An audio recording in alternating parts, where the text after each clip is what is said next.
Hey guys, I'm Stephanie and this is Steph Stove, and today it's still cold in South Georgia and nothing warms me up like a good old bowl of old school chicken and dumplings, just like my Mimi made. So I just finished making them and they're so calling my name. Just brings me back to my childhood. So I'm going to show you how I made these. Come with me and let me show you. Let's go. Alrighty, first thing we've got to do for our chicken and dumplings, we have to prepare the chicken. So I've got a large stock pot right here. I've got a 4-pound, it's maybe 4 and a piece, 4-pound whole chicken. So I'll put him down in the pot, wash my hands real quick, be right back. Alright, back with my clean hands. And now to this, we want to add enough water to cover our chicken. This is 2 quarts of water. And then to this, we're going to add just a tad bit of seasonings. Now this is going to be basic seasoning. We're going to add salt and pepper. So we need 1 teaspoon of regular salt and a teaspoon and a half of black pepper. Because for the dumplings, we like lots of pepper in them. For our chicken, we're going to bring this to a boil. So I'm going to have this on high heat. I'm going to bring this to a boil. Once I bring it to a boil, I'm going to reduce it. And I'm going to leave this on a kind of medium to a low simmer. And it's going to cook 15 minutes per pound until my chicken is fully cooked. So this is 4 pounds. It's going to take about an hour after it comes to a full boil. So I'm going to let it do its thing. Then I'm going to move over to the table and we're going to start preparing the dumplings. Alright, for our dumpling mixture, I'm going to be using white lily flour, and you need to use all-purpose. Now if you're not able to use white lily, you definitely can use another brand, but if I can get this is by far my favorite. So you're going to need 3 cups, again, all-purpose. Don't use self-rising for this. 2, about time to get another bag out too. 3. Alright, and you're going to need some extra flour, so leave this to the side. Now we're just going to make a little well in here. And to it we're going to add some water. Now your water needs to be very cold, and to ensure it's cold, usually I always put some ice cubes in here. Because again, ice cold water helps. We need 1 cup of ice cold water. Hold the ice cubes out. Let the rest go in there. And then we are going to mix this together until our dough forms and kind of comes together. You can use this with a spurtle. You can use your hand with it. Whatever method you like. Now, I will say something about chicken and dumplings. This is one of those dishes that it looks so complicated. It really isn't. It is literally just flour, water, salt, pepper, and chicken cooked in chicken broth. And it is amazing. Now, do you see how that the flour absorbed just about all of that water that we put in? It was a perfect amount. Now I have a little residual flour on the bottom. I'm going to scrape around my bowl because I want to get all of that. And then remove this to the side. I have, and yes, this is a pillowcase. I always use a pillowcase to roll these out. Why? My mom did it. That's the only reason. It's just kind of one of those things that I go back to the way that she did it and the way my grandma did it. My grandma would sometimes put out a sheet over the table, and I can kind of judge the size of it. And even though my table is clean, I always clean it down before I use it. I know it's nice and clean. And again, I always have some extra old pillowcases that I keep put up just for this purpose. So I'm going to flour my surface, and I'm kind of going overboard here because the pillowcase does absorb a little bit, and I want all of it in play for us. Now, this is what they call a shaggy dough right here. See, it's just kind of shaggy, just like it says. So I'm going to dump every bit of it out. Don't need to work it together anymore in your bowl. Bowl portion is finished. So I'm going to try to get some of this off my spurtle here, because that could equate to a couple more dumplings. Get all that off. Now, always you can do your little mound on the side. My grandma would make her little mound here and just put her hands in it. You're gonna need your hands for this portion. So flour your hands, and before somebody says it, no, I don't take off my rings, just don't do it. If you wanna take yours off, go ahead. I don't. All right, and you're just gonna push and bring this together, just like you were doing a biscuit dough or any other dough. I can use the pillowcase to help me here. And again, you just want it to come together. So all of these little shaggy pieces will be brought together. This is your kneading process. It's kind of a palm of the hand, push, and press back. And generally, I fold over a few times.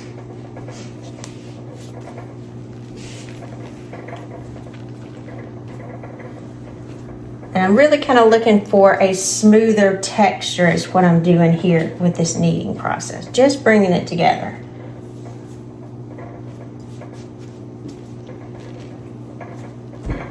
I'm going to kind of move it around and pop it here to pick up these extra little pieces to incorporate those. Grab them, put them back in. Work those back in the dough.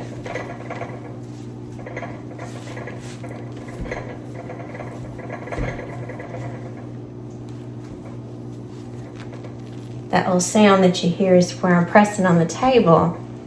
Little salt and pepper shakers are rattling because I'm pressing pretty hard. So that's just that little rattling sound that you hear.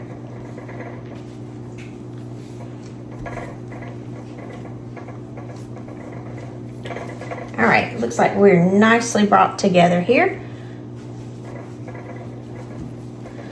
All right, now we got some pieces that didn't, and that's okay. I'm just going to move them to the side. Because again, you don't have to over fuss with this. If you have these extras that didn't, just move them out of the way.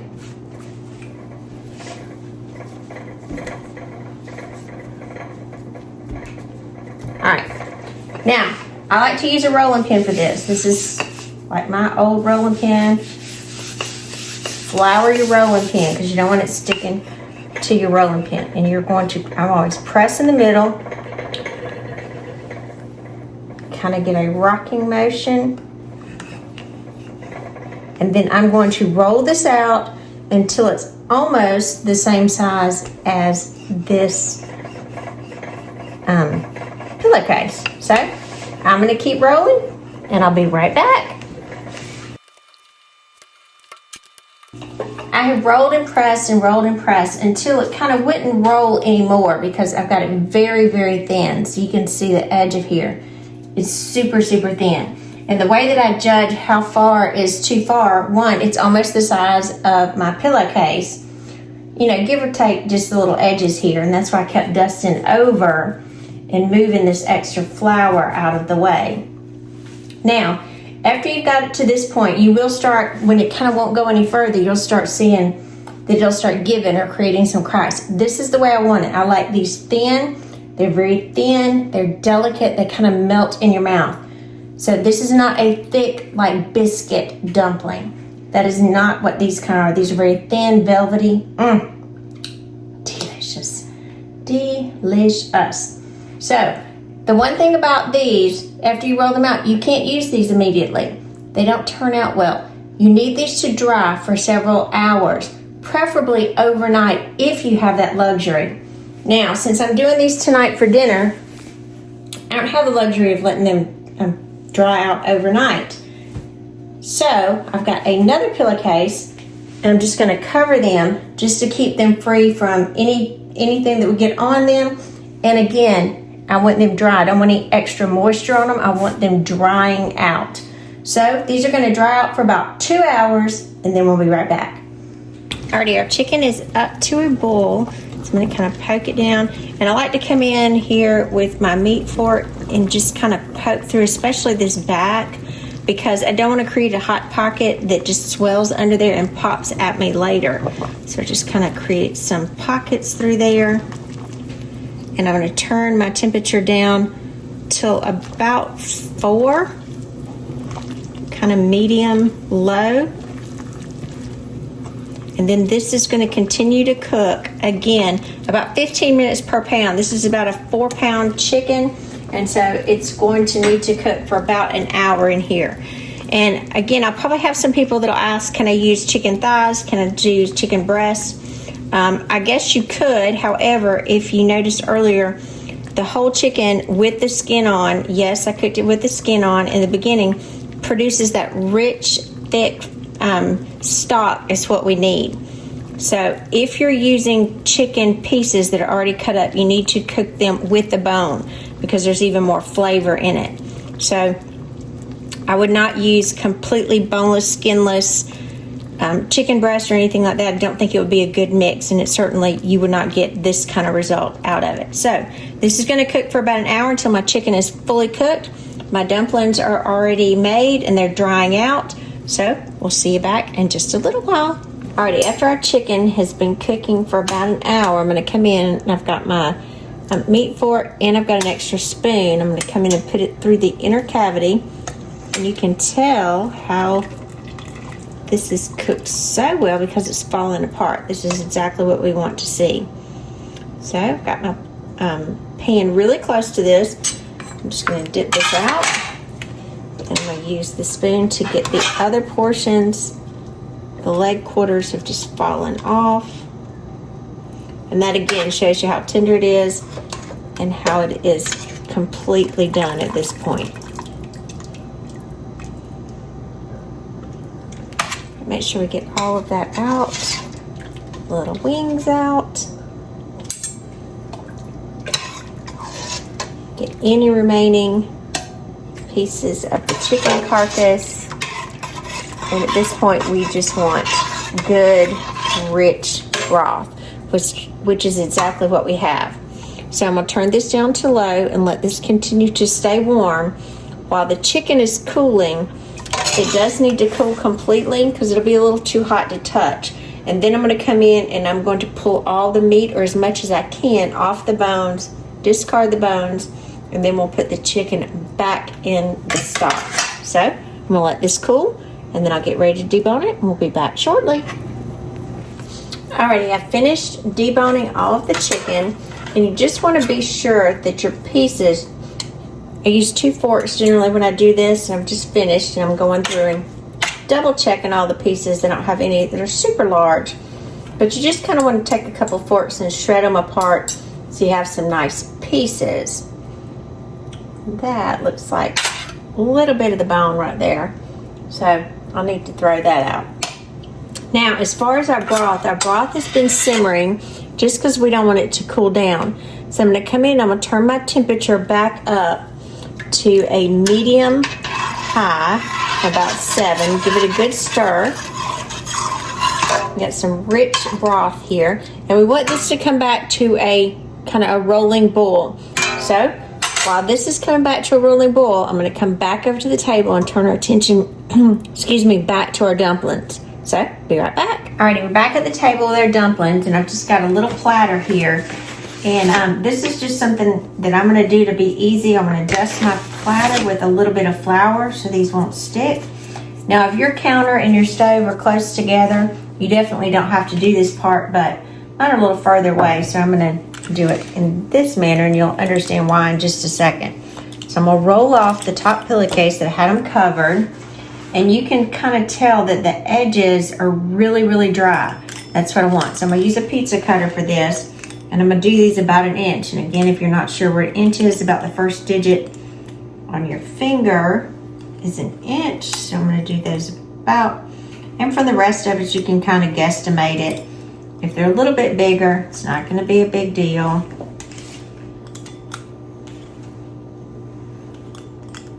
I'm just going to come in and make vertical stripes or cuts all the way through.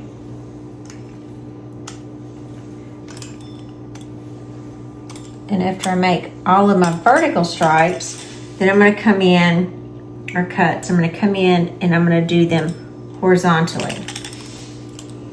And about the same thing. We want about 1 inch.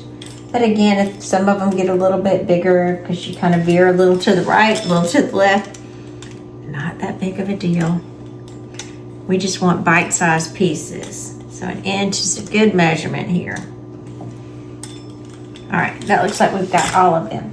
And again, the reason why I wanted this, I'm gonna go ahead and I'm gonna pull them up, and we need to separate these. So I'm gonna lay the pieces on my platter so it'll be easier for me to transport. So you do want to pull these apart. Make sure your cuts are good. And some of them in the center, they will be a little fluffier than the ones on the edge, and that's fine. Again, these are not biscuit dumplings. These are not going to be fat biscuits. So if you've had these at Cracker Barrel or someplace like that, these are not the same type of dumplings. Some people even call these flat dumplings, which is kind of the way that I grew up eating them. And a lot of people in the South here. All right, so I'm going to go through and I'm going to separate all these out, laying these on my platter, and then we're going to take these back over to our pot of stock. Hopefully it'll be at a full boil at the time that we get back over there. And then we'll add these two together and get our dumplings going. So, be right back. Look at these pretty dumplings. Alrighty, we're back at our stovetop now. And if you notice, our chicken stock is got a nice boil. And notice the little well in the center where it's boiling up. That's where we're dropping the dumplings. So, just one time, drop right in that center. And you kind of wait till they go down. And then keep dropping them again, one at a time, through that middle bowl portion. And it'll start getting a little bit more aggressive at this point because there's more in it. The flour that's still left on the dumpling will start to thicken as we cook. And then as we go along, after every so many that you put in, just kind of gauge it accordingly. Just go in and stir just to be sure that they're not sticking to the bottom, because we definitely don't want that.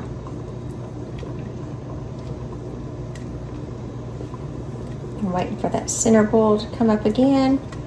And again, that's where I'm dropping, because it's going to pull them down and cook these. I don't want these dropped all over.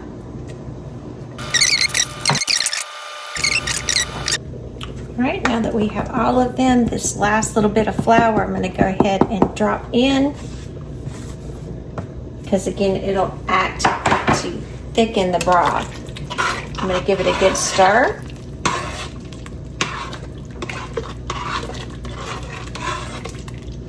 And these will cook for about 10 or 15 minutes additionally, and I'm going to bring them down to medium heat just for the dumplings to cook through and them to be completely fluffy and done in the middle. So, see you back in about 15 minutes.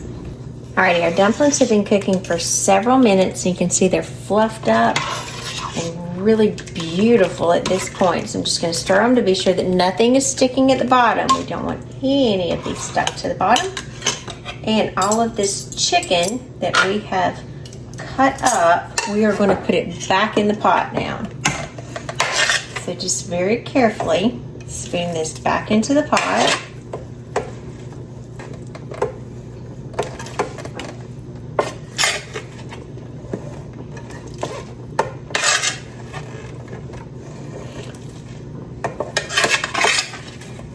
Every last bit of it in, and we've got some pieces that are smaller, some that are bigger, and that's okay. So we just want some varying bite sizes. Now once I have a good bit of it, then I'm going to push the rest down.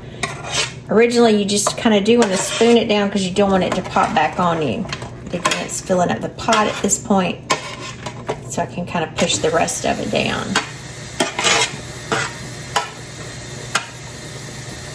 Ice maker filling up right now. All right, just gonna stir this around. Gonna let these two come together and let that chicken warm back up. Look at that beautiful pot of chicken and dumplings there. I'm actually going to turn the heat off because these are very, very hot at this point. And they've been cooking for quite a while. We've got that good rich broth, that chicken, the dumplings between them, just stirring around.